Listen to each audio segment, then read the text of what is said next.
आपको बता दें, अंकिता भंडारी हत्याकांड, कोर्ट का आया फैसला। कोर्ट ने तीनों आरोपी को दोषी करार दिया है। पुलकित, सौरभ और अंकित दोषी करार हुए। थोड़ी देर में सजा का ऐलान होगा।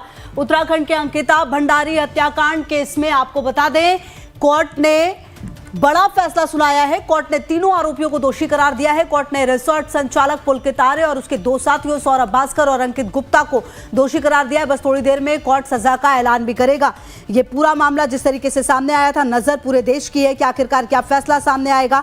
बहरहाल देखिए, फैसला और सजा का ऐलान अब थोड़ी देर में होगा, इसलिए इंतजार अब बहुत ज्यादा है नहीं। थोड़ी देर में आपको बता दें कि ये पता चल जाएगा कि आखिरकार क्या सजा मिलेगी। 2022 में हत्या हुई थी। आपको बता दें, ऋषिकेश के करीब वनतारा रिसोर्ट में रिसेप्शनिस्ट के रूप में काम करने वाली 19 वर्षीय अंकिता की सितंबर 2022 में रिसोर्ट संचालक पुलकित आर्य ने अपने 2 कर्मचारियों के साथ कथित तौर पर चीला नहर में धक्का देकर हत्या की थी।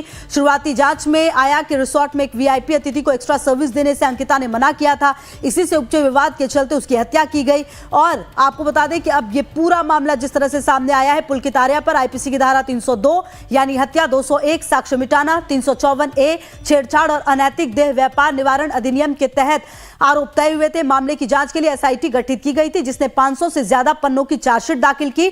इसमें 97 गवाह नामित किए गए, जिनमें से अभियोजन पक्ष ने 47 गवाहों को पेश किया था। आपको बता दें कि 19 वर्षीय अंकिता 18 सितंबर 2022 को अचानक गायब हो गई थी। 5 दिन बाद 24 सितंबर को ऋषिकेश के नजदीक चिल्ला नहर से अंकिता का शव बरामद किया गया था। मामला सामने आने के बाद रिसोर्ट के मालिक पुलकित आर्य ने उसकी गुमशुदगी की रिपोर्ट दर्ज कराई थी। जब मामले की जांच शुरू हुई तो अंकिता को गायब करने, उसकी हत्या और शव को नहर में फेंकने में पुलकित आर्य और उसके 2 साथियों की सहभागिता सामने आई। शुरुआती जांच ऐसे तथ्य लेकर आए जिसमें महिलाओं की सुरक्षा और सम्मान को लेकर सवाल खड़े हुए। पता चला कि काफी कुछ हुआ है। बहरहाल अब इस विवाद को लेकर आपको बता दें कि जो ये पूरा मामला सामने आया, इनके पिता जो हैं उनका भी लगातार ये कहना था, अंकिता भंडारी के जो पिता हैं, कि मौत जो है उससे कम सजा नहीं मिलनी चाहिए। और भगवान सिंह हमारे सहयोगी ज्यादा जानकारी के लिए इसी खबर पर हमारे साथ जुड़े। भगवान, देखिए, कहीं ना कहीं तीनों दोषियों को जो सजा है, अब इंतजार इस बात का कि कब सजा मिलेगी। दोषी करार दे दिए गए हैं, इंतजार लंबा रहा है, लेकिन अब बस इस बात की देर है कि आखिरकार क्या सजा मिलेगी। क्या तस्वीरें सामने आ रही है, क्या अपडेट आपके पास? जी बिल्कुल, मैं आपको बता दूं, जो अंकिता भंडारी का जो चर्चित कांड है, जो इस समय मौजूद हूं मैं जनपद पौड़ी में, और जिस तरह से जो घटना ये घटी थी 18 सितंबर को जो घटना घटी थी, उसके बाद अंकिता के परिवार वालों का रो रो के बुरा हाल था। और जिस तरह से अंकिता के माता और अंकिता के पिता का यही कहना है कि अंकिता भंडारी के न्याय को तीनों आरोपियों को फांसी की सजा होनी चाहिए। हालांकि अब तक अभी जो उनको सजा बरकरार रखी है, तो कहीं ना कहीं जिस तरह से देखा जाता है कि अंकिता भंडारी का चर्चा का विषय आज बना है, क्योंकि जब अगस्त उसमें महीने में जब घटना घटी थी तो 18 सितंबर को, तो कहीं ना कहीं उसी दिन से जनपद पौड़ी के जो बात करें तो ये मामला बड़ा हाई प्रोफाइल मामला बन गया था। और कहीं ना कहीं एक तरफ सरकार कहती है बेटी बचाओ बेटी पढ़ाओ की जो नारा देती है, तो कहीं ना कहीं उन्हीं के भाजपा के नेता के बेटे ने जिस तरह से जो घटना घटी है, तो कहीं ना कहीं इससे तो बड़ा एक वो है। और यहाँ पे मेरे साथ कहीं ना कहीं जिस तरह से युवा है और उनका क्या कहना है इस संबंध में, कि जिस तरह से आज अंकिता भंडारी का जो न्याय का जो आ रहा है, तो क्या कहना चाहेंगे श्रीकांत जी आप? जी बिल्कुल, आज पूरे भारत की नजर उत्तराखंड के कोटद्वार जिले में पड़ी हुई है। पौड़ी जिले के कोटद्वार कोर्ट में पड़ी हुई है। और कोटद्वार कोर्ट ने जो अभी जो जस्टिस ने जो न्याय दिया है कि उनको तीनों को दोषी करार कर दिया गया है। और भारत के संविधान पे और भारत की न्याय व्यवस्था पे पूरे भारत को विश्वास है, पूरे उत्तराखंड की हर जनता को विश्वास है। आज उत्तराखंड की सारी जनता की नज़र उस अंकिता भंडारी बहन अंकिता पे के कांड पे पड़ी हुई है।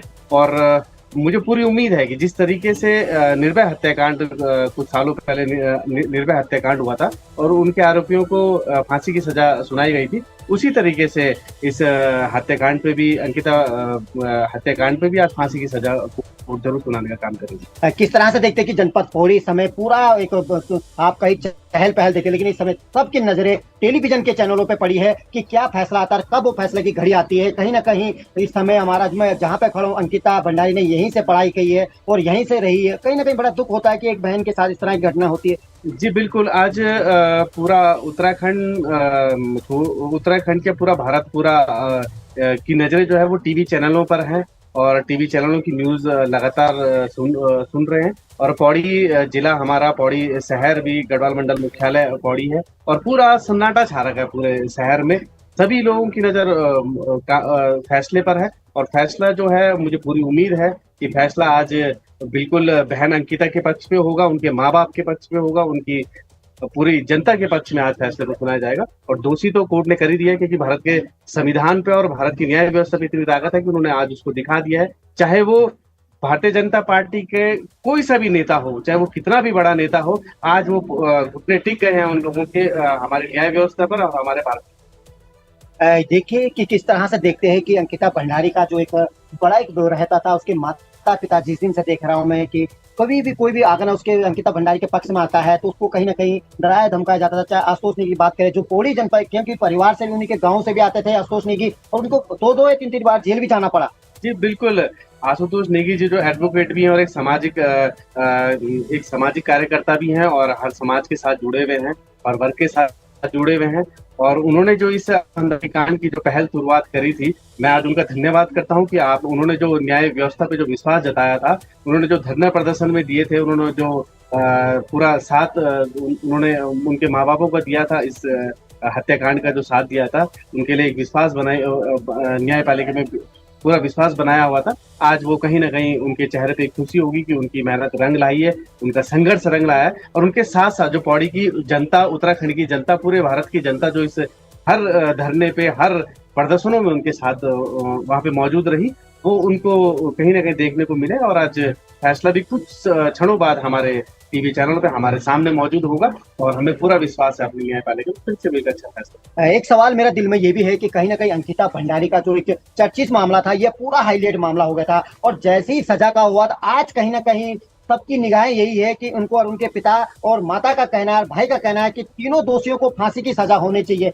तो क्या चाहते हो कि क्योंकि एक पौड़ी जनपद की बेटी है और पुलकित सौरभ वो किस पुलकित तमाम तीनों आरोपी को किस तरह की सजा चाहते हैं आप लोग? जी बिल्कुल, हमारी पहले से मांग है, फर्स्ट दिन से मांग है। जब हमने ये अंकिता भंडारी कांड हुआ था और गढ़वाल मंडल मुख्यालय में डीएम कार्यालय का घेराव किया था, उस दिन से हमारी मांग थी। और ऋषिकेश का जब घेराव हुआ था, ऋषिकेश में जब ये रिजॉर्ट में जब ये सारी घटनाएं करी गई थी और वहां के रिजॉर्ट तोड़ दिया गया था, सबूतों को बिठाने का जो काम कर दिया गया था, उस दिन से लगातार हम लोगों की मांग थी कि हम लोग ये फांसी की सजा उन लोगों को होनी चाहिए। और जनता तो इतना उस समय पे आक्रोश थी कि अगर एक सवाल मेरा ये हो रहा है कि कहीं जिस दिन अंकिता भंडारी का केस था, जो जिस कमरे में ठहरती थी, उस कमरों को क्षेत्रीय विधायक रेणु बिष्ट ने सबूत मिटाने के सबूत किया, लेकिन क्षेत्रीय विधायक रेणु बिष्ट पे नहीं हो पाए कुछ कार्रवाई। जी बिल्कुल, रेणु बिष्ट जी ने जो विधायक है, क्षेत्रीय विधायक है, उन्होंने सबूत मिटाने का काम किया। उनका हमें तो ये भी खबर मिली थी कि वो उन्हीं के ही वीआईपी थे, उन्हीं के लोग थे, भारतीय जनता पार्टी के ही कोई वरिष्ठ नेता थे जिनको उनको वीआईपी ट्रीटमेंट देने के लिए अंकिता भंडारी को कहा गया था। और वो उत्तराखंड की बेटी थी, अपने मान सम्मान को लड़ने वाली बेटी थी। उन्होंने उस चीज के लिए वो भले आज के टाइम पे हर उत्तराखंड एक ऐसी जगह है कि किसी को अपने जीवन यापन करने के लिए घर से बाहर जाना पड़ता है। वही बहन अपने नौकरी करने के लिए उस जगह पे गई थी और उस तरीके से उसको जो गलत यूज करने के लिए कहा गया था, उस तरीके से उन्होंने उसको हामी नहीं भरी और उस तरीके से ही उन्होंने उसको इस तरीके से कृतज्ञ उसके सामने किया है। और रेणु बिष्ट जी ने जो सबूत मिटाने का काम किया है, वहाँ के विधायक ने जो वो जो सबूत मिटाने का, आज वो कोर्ट के सामने नजर है। आज कोर्ट उस चीज को बिल्कुल तरीके से नकार देगी और पूरी तरीके से उन आरोपियों को सजा देने का काम करने के लिए बिल्कुल तैयार है। आरोपी तो उन्होंने उन्हें सिद्ध कर ही दिया है कोर्ट में, सजा भी बहुत जल्दी उन लोगों को मिली। जिस तरह से देखा कि पौड़ी में सन्नाटा छा रखा, सबकी निगाहें यही है कि अंकिता बहन को न्याय मिले और फांसी की सजा। उनके पिता कहना है अगर उनको सजा होती है तो फांसी की सजा होती है तो कुछ नहीं कर, लेकिन सजा अगर फांसी की सजा नहीं होती तो उग्र आंदोलन के लिए भी उन्होंने चेतावनी दे दी है। जी बिल्कुल, ये तो पूरी जनता की उम्मीद है कि अगर आज कोई ऐसा नेगेटिव फैसला अगर कोर्ट करती है तो हो सकता है कि उग्र आंदोलन, और हो सकता है कि हम लोगों को पूरे भारत को, पूरे उत्तराखंड को बंद करने की आवश्यकता पड़ सकती है और बहुत जल्दी से यह उग्र आंदोलन हो सकता है। पर जनता की नजरों में कहीं ना कहीं आज थोड़ी सी एक उम्मीद जगी है कि जो अभी कुछ देर पहले फैसला आएगा, आरोपी सिद्ध कर दिए गए, तो कहीं ना कहीं जनता आज अभी पूरे फैसले पे अभी टिकी हुई है, अभी इंतजार कर रही है और जनता के फेवर में फैसला आएगा। ठीक है, लगातार नजर रहेगी भगवान और आगे भी आपसे अपडेट लेंगे, क्योंकि अब किसी भी समय में ये पता चल सकता है कि क्या सजा मिलेगी। बहुत शुक्रिया आपका इन तमाम जानकारियों के लिए। आगे बढ़ते हैं।